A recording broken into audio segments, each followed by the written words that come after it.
안녕하세요. 저는 김한별입니다. 지금 제가 말씀드릴 이야기는 믿기 어려우실 수도 있어요. 한글 하나로 전 세계 AI 업계를 뒤흔들고 실리콘밸리 투자자들을 놀라게 하고 심지어 튜링상까지 받게 된 놀라운 여정 말입니다. 모든 건 평범한 하루 회사 컴퓨터 앞에서 시작됐어요. 24살에 서울대 언어학과를 졸업하고 지금은 강남에 있는 AI 스타트업 링구아테크에서 일하고 있어요. 할아버지가 한글학자셨던 덕분에 어릴 때부터 한글에 특별한 애정을 갖고 자랐습니다. 오늘도 평소와 다를 바 없이 회사에 출근해서 다국어 번역 AI 개발 업무를 하고 있었어요. 저희 팀은 영어, 중국어, 일본어, 스페인어 등 주요 언어들을 처리하는 번역 시스템을 만들고 있습니다. 그런데 오늘 아침 9시쯤 정말 이상한 일이 벌어졌어요. 테스트용으로 한글 데이터를 입력했는데 시스템이 갑자기 예상보다 훨씬 빠르게 반응하기 시작한 거예요. 다른 언어들은 보통 학습에 서너 시간이 걸리는데 한글은 단 30분 만에 패턴을 파악하더라고요. 처음엔 제가 뭔가 실수를 한 줄 알았습니다. 하지만 여러 번 테스트를 반복해봐도 결과는 똑같았어요. 한글 문장을 입력할 때마다 AI가 보이는 학습 속도와 정확도가 다른 언어들과는 차원이 달랐습니다. 특히 한글의 자음과 모음이 조립되는 구조를 AI가 마치 블록 게임하듯 쉽게 이해하는 것 같았어요. 점심시간에 동료인 정수민 선배에게 이 현상을 설명해드렸어요. 하지만 선배는 그냥 웃으면서 코딩 실수일 거라고 하시더라고요. 저는 확신했습니다. 이건 실수가 아니라 한글 자체가 가진 특별한 구조 때문이라고요. 오후에는 혼자서 더 깊이 파고들었어요. 한글이 세종대왕님께서 만드실 때 이미 과학적 원리를 바탕으로 설계되었다는 걸 떠올렸습니다. 자음은 발음기관의 모양을, 모음은 천지인 사상을 반영한 체계적인 문자죠.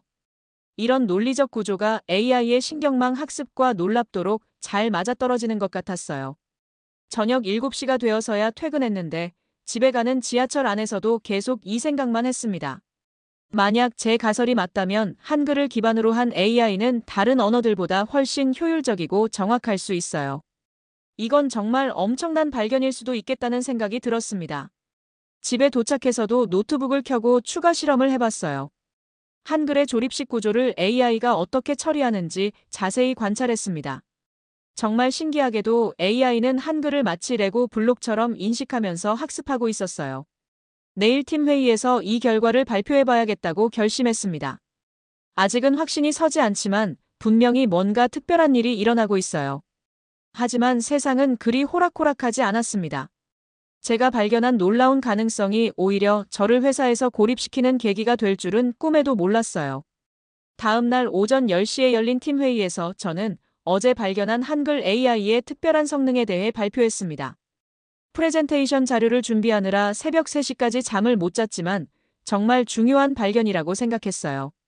회의실에는 저희 팀원 5명과 CTO 이재훈 이사님, 그리고 CEO 박민수 대표님이 참석하셨습니다. 저는 한글 데이터를 입력했을 때 나타나는 학습 속도의 차이, 정확도 향상, 그리고 한글의 조립식 구조가 AI 신경망과 어떻게 궁합이 맞는지 차근차근 설명드렸어요. 하지만 반응은 제가 기대했던 것과 완전히 달랐습니다. 박민수 대표님은 제 발표가 끝나자마자 한글로 뭘 하겠냐며 시장성에 대해 의문을 표했어요. 저는 당황했지만 최대한 차분하게 한글 사용자가 전 세계적으로 7천만 명이 넘고 최근 한류 열풍으로 한국어를 배우는 외국인들도 급속히 늘어나고 있다고 설명했습니다. 게다가 한글의 과학적 구조를 활용하면 더 큰 가능성이 있다고 말씀드렸어요. 그런데 박 대표님은 제 말을 끊으시면서 현실을 보라고 하셨어요. 한별 씨, 회사는 자선단체가 아닙니다. 투자 대비 수익을 생각해야 해요. 한글 프로젝트는 여기서 중단하고 중국어 번역 정확도 개선에 집중해주세요. 이재훈 이사님도 글로벌 확장을 위해서는 영어가 필수라며 한글은 비현실적이라고 말씀하셨습니다.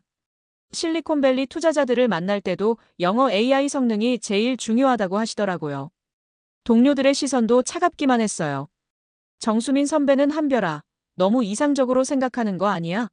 라고 하셨고 다른 팀원들도 고개를 저으며 동조했습니다. 점심시간에 혼자 회사 옥상에 올라가서 생각에 잠겼습니다. 정말 제가 너무 이상주의적인 걸까요? 하지만 어제 본 데이터는 분명히 뭔가 특별했어요. 한글이 AI에게 어떤 특별한 가능성을 제공한다는 확신이 들었습니다. 오후에는 평소보다 업무에 집중하기 어려웠어요. 중국어 데이터를 처리하면서도 계속 한글 실험 결과가 머릿속에서 떠나지 않았습니다. 퇴근 시간이 되어서 정수민 선배가 다가와서 말씀하셨어요. 한별아, 오늘 회의에서 좀 실망스러웠어. 내가 더 현실적으로 생각했으면 좋겠다. 이번 분기 성과평가도 다가오는데 이런 식으로 하면 승진은 어려울 것 같아. 집에 돌아와서 저녁을 먹으면서도 마음이 무거웠습니다. 회사에서는 제 아이디어를 인정해주지 않지만 그렇다고 포기할 수도 없었어요. 한글의 가능성에 대한 확신은 하루가 지나도 변하지 않았습니다. 밤늦게 할아버지가 남기신 한글 관련 책들을 다시 꺼내봤어요. 세종대왕님이 백성들을 위해 만드신 한글이 500여 년이 지난 지금 전 세계 사람들에게 새로운 가능성을 줄 수 있다면 얼마나 의미 있는 일일까요? 그날 밤 저는 중요한 결심을 하게 됩니다. 모든 걸 잃더라도 포기할 수 없는 꿈이 있다면 그게 바로 인생을 바꾸는 순간이 아닐까요? 저에게는 그런 순간이 찾아왔습니다. 그날 밤 결심을 한 뒤 저는 2주일 동안 깊이 고민했습니다.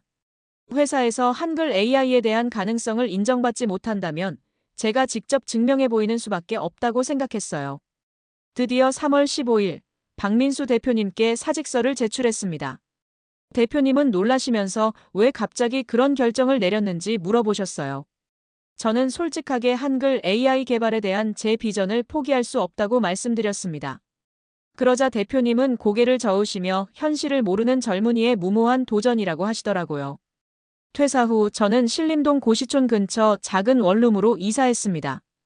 보증금 1,000만 원에 월세 60만 원짜리 방이었어요. 책상 하나와 침대, 그리고 제 노트북이 전부인 초라한 공간이었지만 자유롭게 제 꿈을 추구할 수 있다는 생각에 오히려 마음이 설렜습니다. 세종봇 개발을 본격적으로 시작한 첫째 날, 저는 오전 6시에 일어나서 밤 12시까지 코딩에 매달렸어요. 한글의 자음과 모음 조립 구조를 AI가 더 효율적으로 학습할 수 있는 알고리즘을 연구했습니다. 특히 한글의 초성, 중성, 종성이 블록처럼 결합되는 특성을 활용한 새로운 신경망 구조를 설계했어요. 하지만 현실은 녹록하지 않았습니다. 개발 서버를 운영하려면 한 달에 200만 원 이상의 비용이 들었고 제 적금으로는 석 달도 버티기 어려운 상황이었어요. 결국 생활비를 벌기 위해 온라인 과외를 시작해야 했습니다. 평일 오후에는 중학생들에게 수학을, 저녁에는 고등학생들에게 영어를 가르쳤어요. 과외비로 한 달에 120만 원 정도 벌 수 있었는데 원룸비와 생활비를 빼면 개발에 투자할 수 있는 돈은 거의 없었습니다. 그래도 밤늦게까지 세종봇 개발을 포기하지 않았어요. 가장 힘들었던 건 혼자라는 외로움이었습니다. 회사에 다닐 때는 동료들과 함께 토론하고 아이디어를 나눌 수 있었는데 이제는 모든 걸 혼자 해결해야 했어요. 막히는 부분이 있어도 물어볼 사람이 없어서 며칠씩 같은 문제로 고민하기도 했습니다. 그래도 한 가지 확실한 건 한글 AI에 대한 제 확신이 날이 갈수록 더 강해졌다는 거예요. 매일 밤 세종대왕님의 한글 창제 정신을 떠올리며 코딩했습니다. 백성들이 쉽게 글을 배울 수 있도록 만든 한글이 이제는 전 세계 사람들이 쉽게 AI와 소통할 수 있는 다리 역할을 할 수 있을 거라고 믿었어요. 석 달째 되는 6월 초 드디어 세종봇의 첫 번째 프로토타입이 완성됐습니다. 기본적인 한글 텍스트 분석과 학습 기능을 구현했어요. 테스트 결과는 정말 놀라웠습니다.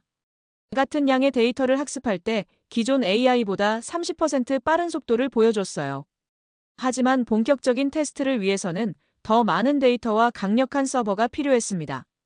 제가 가진 노트북으로는 한계가 명확했어요. 그렇다고 포기할 수는 없었습니다. 세종봇이 세상에 나갈 수 있는 방법을 찾아야 했어요. 그때 저는 깨달았습니다. 혼자서는 한계가 있다는 걸. 세종봇의 가능성을 세상에 알리려면 더 많은 사람들의 관심과 지지가 필요했어요. 그래서 온라인에 세종봇을 공개하기로 결심했습니다. 밤늦게 깃허브에 코드를 업로드하면서 떨리는 마음이었어요. 과연 누군가 관심을 가져줄까요? 제4장 바이럴의 시작. 세상에는 정말 예상치 못한 곳에서 기적이 일어나기도 합니다. 제가 절망하고 있을 때 지구 반대편 런던에서 제 인생을 바꿔놓을 메시지가 날아온 거예요. 깃허브에 세종봇을 공개한 지 2주일이 지났지만 별다른 반응이 없었어요. 조회수도 겨우 30회 정도였고 대부분 제가 직접 들어간 거였습니다. 실망스럽긴 했지만 포기할 수는 없었어요. 계속해서 코드를 개선하고 문서를 정리하며 더 많은 사람들이 관심을 가질 수 있도록 노력했습니다. 그런데 7월 둘째 주 어느 금요일 오후 놀라운 일이 벌어졌어요. 제 메일함에 영어로 된 메시지가 하나 도착했습니다. 보낸 사람은 제임스 톰슨이라는 영국 킹스칼리지 컴퓨터공학과 3학년 학생이었어요. 제임스는 한국 드라마를 보다가 한국어에 관심을 갖게 됐고 독학으로 한글을 배우기 시작했다고 했습니다. 그러던 중 한글과 관련된 프로그래밍 프로젝트를 찾다가 우연히 제 기터브를 발견한 거였어요. 세종봇을 실제로 테스트해보니 정말 놀라운 성능을 보였다며 자신의 졸업 프로젝트로 사용해도 되는지 문의했습니다. 저는 기쁜 마음으로 허락한다고 답장을 보냈어요. 그리고 제임스에게 세종봇의 원리와 한글의 특별한 구조에 대해 자세히 설명해드렸습니다. 제임스는 정말 열정적이었어요. 매일 밤 화상통화로 한글 AI의 가능성에 대해 토론했습니다. 며칠 후 제임스가 흥미로운 제안을 했어요. 자신이 한글로 코딩하는 영상을 만들어서 틱톡에 올려보자는 거였습니다. 한글의 직관적인 구조 덕분에 코딩 속도가 얼마나 빨라지는지 보여주고 싶다고 했어요.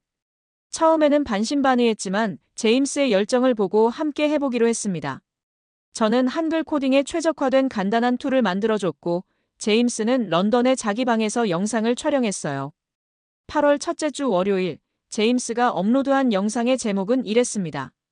한글로 코딩하니까 진짜 빨라짐 크크크 코딩 인 코리언 이즈 액추얼리 패스터. 영상에서 제임스는 먼저 영어로 간단한 프로그램을 짜고 그 다음에 똑같은 프로그램을 한글로 만들었어요. 한글의 블록 구조 덕분에 변수명을 더 직관적으로 만들 수 있었고 코드의 가독성도 훨씬 좋아졌습니다. 특히 세종봇의 도움으로 한글 코딩을 할 때 자동 완성 기능이 영어보다 2배 빨랐어요. 첫날에는 조회수가 2,000회 정도였는데 이틀째부터 급격히 늘어나기 시작했습니다. 댓글에는 전 세계 개발자들의 반응이 쏟아졌어요. 독일 베를린의 개발자는 한글의 논리적 구조에 감탄했고 브라질 상파울루의 프로그래머는 당장 한글을 배우고 싶다고 했습니다. 가장 놀라운 건 인도 방갈로르의 IT 회사 직원들이 단체로 한글 학습을 시작했다는 소식이었어요. 그들은 한글 코딩이 생산성을 높여준다며 회사 차원에서 한글 교육을 도입하겠다고 했습니다. 일주일 만에 영상 조회수가 100만 회를 넘었고 해시태그 코딩 한글 해시태그가 전 세계적으로 확산되기 시작했어요. 각국의 개발자들이 자신만의 한글 코딩 영상을 올리면서 하나의 트렌드가 됐습니다. 특히 브라질에서는 한글 타자 속도 경연대회가 열렸고 독일에서는 한글 프로그래밍 스터디 그룹이 만들어졌어요. 심지어 프랑스의 한 대학교에서는 컴퓨터공학과 수업에 한글 코딩을 정식으로 도입하겠다고 발표했습니다. 제 기터브 저장소에는 하루에 수백 명씩 방문자가 몰려들었어요. 전 세계 개발자들이 세종봇을 다운로드하고 개선 아이디어를 제안하고 협업을 요청했습니다. 혼자서 모든 문의에 답변하기 어려울 정도였어요. 가장 기억에 남는 건 일본 도쿄의 한 개발자가 보낸 메시지였습니다. 자신은 일본인이지만 한글의 아름다운 구조에 매료됐다며 세종봇 일본어 버전을 함께 만들어보자고 제안했어요. 그때 저는 깨달았습니다. 세종봇은 더 이상 제 개인 프로젝트가 아니었어요.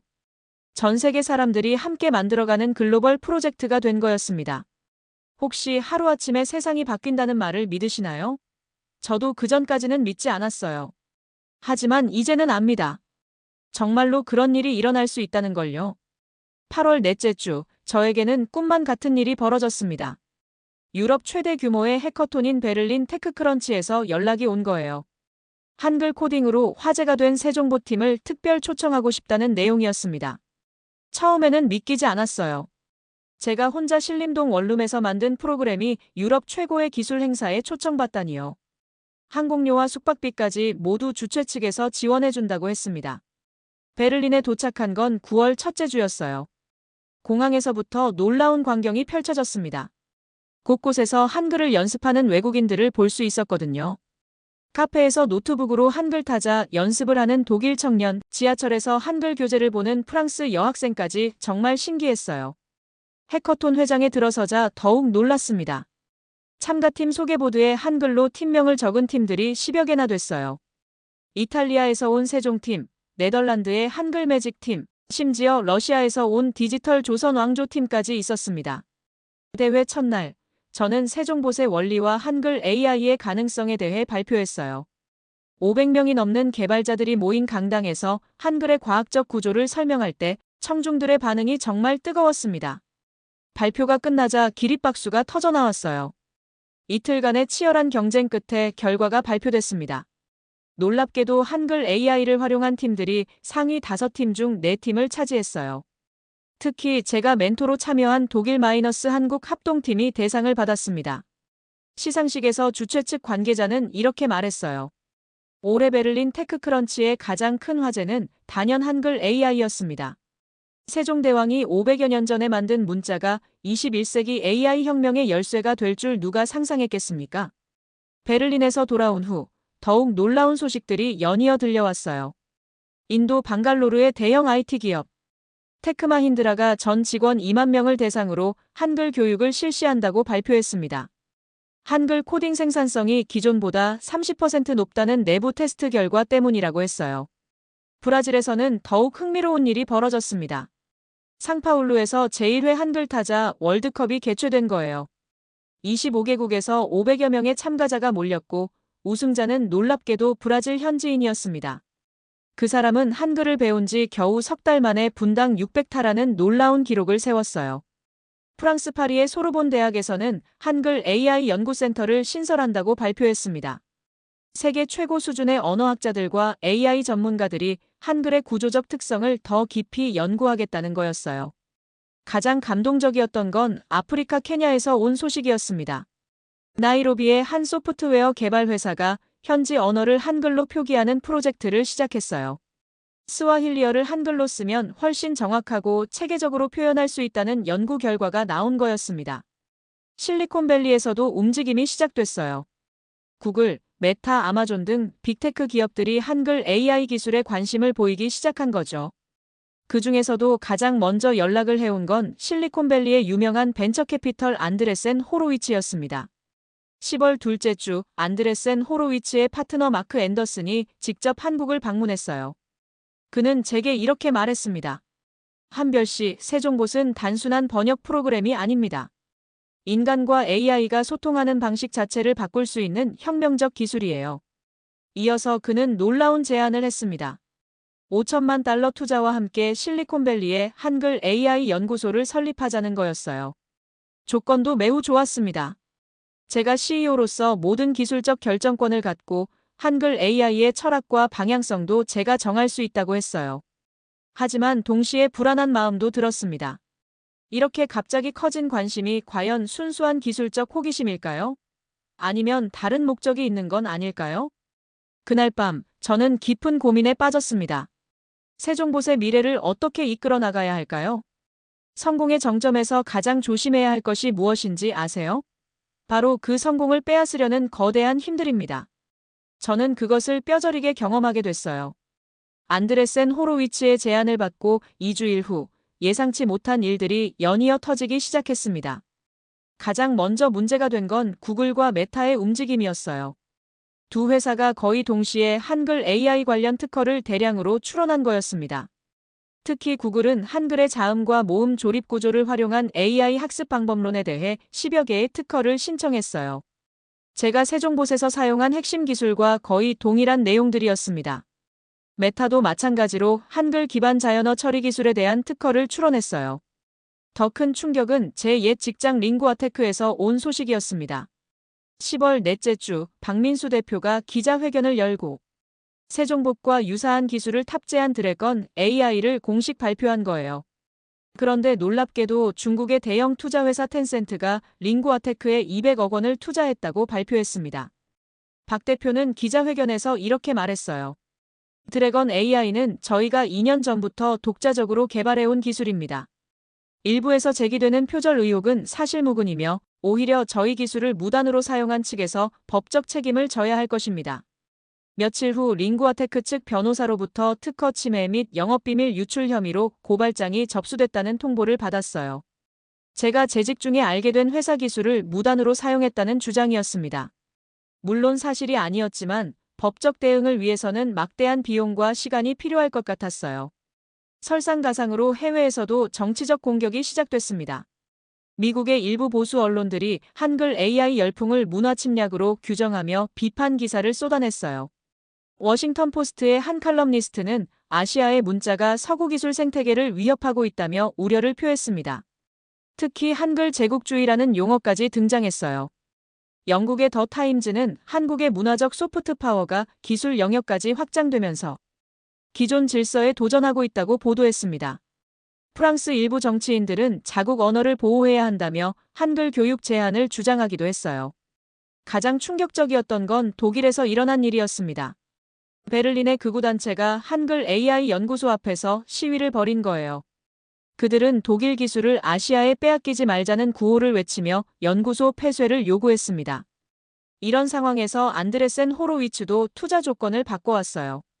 처음 제안했던 5천만 달러에서 2천만 달러로 줄였고 제가 가질 수 있는 지분도 절반으로 낮췄습니다. 마크 앤더슨은 전화통화에서 이렇게 말했어요. 한별 씨, 현재 정치적 상황을 고려할 때 너무 공격적으로 나가면 안 됩니다. 서서히 시장에 스며들어야 해요. 하지만 가장 큰 타격은 개발자 커뮤니티 내부에서 나타난 분열이었어요. 처음에는 한글 AI에 열광했던 서구권 개발자들 중 일부가 등을 돌리기 시작한 거였습니다. 스택 오버플로우 같은 개발자 포럼에서는 한글 코딩이 정말 효율적인지 의문을 제기하는 글들이 올라왔어요. 심지어 제임스마저 흔들리기 시작했습니다. 킹스칼리지에서 교수들이 그의 졸업 프로젝트에 대해 회의적인 반응을 보이자 제임스는 한글 AI 연구를 중단할 수도 있다고 말했어요. 11월 첫째 주, 저는 신림동 원룸에서 혼자 앉아 깊은 좌절감에 빠져 있었습니다. 불과 석 달 전만 해도 전 세계가 한글 AI에 열광했는데 이제는 사방에서 적들만 보였어요. 법적 분쟁, 정치적 공격, 투자 철회 위기까지 모든 게 한꺼번에 닥쳐왔습니다. 그날 밤 할아버지가 남기신 한글 관련 책을 다시 펼쳐봤어요. 세종대왕님도 한글을 만드실 때 수많은 반대와 비판에 부딪혔다는 내용을 읽으며 위로를 받았습니다. 하지만 과연 제가 이 모든 어려움을 극복할 수 있을까요? 그때 예상치 못한 곳에서 희망의 메시지가 도착했습니다. 가장 절망적인 순간에 나타나는 것이 무엇인지 아세요? 바로 예상치 못한 곳에서 손을 내밀어주는 따뜻한 사람들의 마음입니다. 그 순간 저는 혼자가 아니라는 걸 깨달았어요. 11월 첫째 주 목요일 새벽 3시, 제 휴대폰에 연이어 알림이 울렸습니다. 트위터와 인스타그램에서 해시태그 SAVESEJONGBOT 해시태그가 전 세계적으로 확산되고 있다는 소식이었어요. 처음에는 믿기지 않았습니다. 가장 먼저 움직인 건 브라질의 개발자 커뮤니티였어요. 상파울루의 프로그래머들이 세종봇은 인류 공동의 자산이라며 지지 성명을 발표했습니다. 이어서 인도 방갈로르의 IT 기업 직원들도 한글 AI 기술은 소수 기업이 독점할 수 없다며 동참했어요. 가장 놀라운 건 유럽의 반응이었습니다. 독일 베를린에서 극우 시위가 일어났던 바로 그 도시에서 이번에는 한글 AI를 지지하는 대규모 집회가 열린 거예요. 2천여 명의 개발자와 시민들이 모여 기술에는 국경이 없다는 구호를 외쳤습니다. 프랑스 소르본 대학의 언어학과 마리 뒤퐁 교수님이 학술적 지지 성명을 발표하신 것도 큰 힘이 됐어요. 교수님은 한글은 인류가 만든 가장 과학적인 문자 중 하나이며 이를 활용한 AI 기술은 전 세계가 함께 발전시켜야 할 소중한 자산이라고 말씀하셨습니다. 독일 막스플랑크 연구소에서도 중요한 발표를 했어요. 연구소의 AI 전문가들이 석 달간 한글 AI의 성능을 독립적으로 검증한 결과 기존 AI보다 평균 35% 높은 효율성을 보인다는 논문을 발표한 거였습니다. 이 논문은 네이처지에 게재되면서 학술계의 공식적인 인정을 받았어요. 일본에서도 예상치 못한 지지가 나왔습니다. 도쿄대학의 컴퓨터공학과 학생들이 문화와 기술의 경계를 넘어선 협력이라는 제목으로 세종봇 지지 캠페인을 벌였어요. 특히 한글은 아시아의 자랑이라며 연대의식을 보여줬습니다. 가장 감동적이었던 건 아프리카에서 온 메시지였어요. 케냐 나이로비의 소프트웨어 개발자들이 만든 영상이었는데 그들은 한글로 스와힐리어를 표기하는 프로젝트가 얼마나 혁신적인지 설명했습니다. 한글이 우리 언어의 새로운 가능성을 열어줬다는 말이 정말 인상 깊었어요. 한국 정부도 마침내 움직이기 시작했습니다. 문화체육관광부에서 한글 AI 기술 보호 및 지원 방안을 발표하며 법적, 재정적 지원을 약속했어요. 특히 해외에서 제기되는 특허 분쟁에 대해서는 정부 차원에서 대응하겠다고 밝혔습니다. 유네스코에서도 놀라운 결정을 내렸어요. 11월 둘째 주 유네스코는 한글을 디지털 시대의 모범 문자로 공식 선정한다고 발표했습니다. 오드리 아줄레 사무총장은 한글은 과거의 유산이자 미래의 열쇠라며 세종봇 프로젝트에 대한 지지를 표명했어요. 제임스도 다시 돌아왔습니다. 킹스칼리지에서 교수들의 압박이 있었지만 결국 한글 AI 연구를 계속하기로 결심했다고 연락이 왔어요. 진실은 결국 승리한다는 그의 메시지를 받고 정말 눈물이 났습니다. 링구아테크의 특허 침해 소송에도 전환점이 생겼어요. 국내외 여러 AI 전문가들이 증인으로 나서서 세종봇의 독창성을 증명해줬습니다.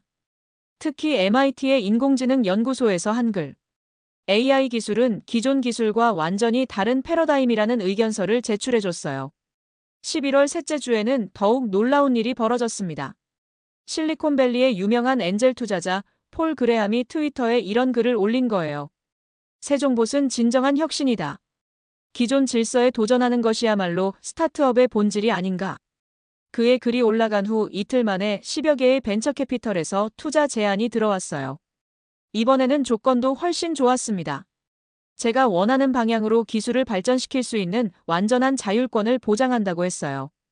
가장 기뻤던 건 전 세계 한글 학습자들의 응원이었습니다. 각국의 세종학당에서 공부하는 학생들이 한글로 꿈을 이뤄가고 있다며 감사 인사를 보내왔어요. 독일의 한 학생은 한글이 제 인생을 바꿨다고 말했습니다. 그날 밤 저는 깨달았습니다. 세종봇은 더 이상 제 개인의 프로젝트가 아니었어요. 전 세계 사람들이 함께 지켜나가고 싶어하는 공동의 꿈이 된 거였습니다. 이제 마지막 결전을 준비할 때가 왔습니다. 이 모든 이야기의 끝은 사실 새로운 시작이었습니다. 한 사람의 작은 꿈이 어떻게 전 세계를 바꿀 수 있는지 그 놀라운 결말을 지금부터 들려드릴게요. 12월 첫째 주 서울중앙지법에서 링구아테크와의 특허 분쟁 최종 판결이 내려졌습니다. 재판부는 세종봇의 핵심 기술은 독창적이며 기존 기술과는 완전히 다른 접근 방식이라며 저의 손을 들어줬어요. 특히 한글의 조립식 구조를 활용한 AI 학습 알고리즘은 세계 최초의 혁신 기술이라고 인정받았습니다. 판결문에서 가장 인상 깊었던 부분은 이거였어요. 세종대왕의 창제 정신을 현대기술로 구현한 이 프로젝트는 단순한 상업적 이익을 넘어 인류 문명 발전에 기여하는 가치를 지니고 있다. 승소 소식이 전해지자 전 세계에서 축하 메시지가 쏟아졌습니다. 제임스는 런던에서 정의가 승리했다며 기뻐했고 브라질 개발자들은 온라인 축하 파티를 열어줬어요. 독일 막스플랑크 연구소에서는 축하 논문을 발표하기까지 했습니다. 법정 승리 이후 저는 중요한 결정을 내렸어요. 세종봇을 오픈소스로 완전히 공개하기로 한 거였습니다. 그동안 기업들의 독점 시도와 정치적 공격을 겪으면서 이 기술이 특정 세력에 의해 좌우되어서는 안 된다는 확신이 들었어요. 12월 10일 세종대왕 탄신일에 맞춰 기터브에서 세종봇 완전 오픈소스 선언을 했습니다. 동시에 전 세계 개발자들이 자유롭게 참여할 수 있는 글로벌 한글 AI 재단을 설립했어요. 재단의 모토는 모두를 위한 한글, 모두를 위한 AI였습니다. 오픈소스 발표 첫날, 기터브 서버가 다운될 정도로 많은 사람들이 몰려들었어요. 24시간 만에 5만 개의 다운로드를 기록했고, 사흘 만에 30개국에서 세종봇 기반 프로젝트가 시작됐습니다. 가장 놀라운 성과는 교육 분야에서 나타났어요. 유네스코와 함께 개발한 세종봇 에듀케이션 프로그램이 전 세계 200여 개 학교에 도입됐습니다. 아이들이 한글로 코딩을 배우면서 자연스럽게 논리적 사고력과 창의성을 기를 수 있다는 평가를 받았어요. 특히 아프리카 케냐의 나이로비 초등학교에서 보내온 영상이 감동적이었습니다. 10살짜리 아이들이 한글로 간단한 게임을 만들면서 즐거워하는 모습을 보니 세종대왕님이 꿈꾸셨던 백성이 쉽게 익혀 쓸 수 있는 글자의 진정한 의미를 깨달았어요. 이듬해 첫째 주 더욱 놀라운 소식이 들려왔습니다. 스웨덴 왕립과학원에서 저에게 튜링상 수상을 통보해온 거예요. 컴퓨터 과학 분야 최고 권위상인 튜링상을 받는 것도 영광이었지만 30세 최연소 수상이라는 기록도 세웠습니다. 시상식에서 제가 한 연설은 이랬어요. 이 상은 제 개인의 것이 아닙니다. 578년 전 백성을 사랑하는 마음으로 한글을 만드신 세종대왕님, 그리고 전 세계에서 한글의 가치를 함께 발견해 주신 모든 분들의 상입니다. 튜링상 수상 이후에도 세종봇의 발전은 계속됐어요. 현재 50여 개 언어로 번역되어 전 세계에서 사용되고 있고 매월 100만 명 이상이 한글 AI 기술을 경험하고 있습니다. 특히 의료, 교육, 문화 분야에서 혁신적인 성과들이 나타나고 있어요. 오늘도 저는 신림동 원룸에서 새로운 프로젝트를 준비하고 있습니다. 이번에는 한글의 철학적 깊이를 AI에 구현하는 세종봇 2.0을 개발 중이에요. 천지인 사상을 바탕으로 한 감정 AI, 한글의 음성학적 특성을 활용한 음성인식 기술 등 더욱 발전된 기능들을 준비하고 있습니다. 어제는 전 세계 20개국에서 온 개발자들과 화상회의를 했어요. 이제 세종봇은 정말로 글로벌 프로젝트가 됐습니다. 한국의 작은 원룸에서 시작된 꿈이 전 세계 사람들의 일상을 바꾸고 있다니 정말 믿기지 않아요. 가끔 창밖을 바라보면서 생각합니다. 세종대왕님이 경복궁에서 한글을 만드실 때도 이런 마음이셨을까요? 모든 사람이 쉽게 배우고 사용할 수 있는 문자를 만들겠다는 그 순수한 의지가 500여 년이 지난 지금 디지털 세상에서 다시 꽃피우고 있습니다. 앞으로도 저는 계속 연구하고 개발할 거예요. 한글이 전 세계 사람들에게 더 많은 기회와 가능성을 열어줄 수 있도록 최선을 다하겠습니다. 세종대왕님의 백성 사랑 정신을 이어받아 이제는 전 세계 사람들을 위한 기술을 만들어 나가겠습니다. 여러분도 언젠가 기회가 되면 한글의 아름다운 구조를 직접 경험해 보시길 바라요. 분명히 새로운 세상이 열릴 거라고 확신합니다. 지금까지 긴 이야기를 들어주셔서 정말 감사합니다. 구독과 좋아요 부탁드려요.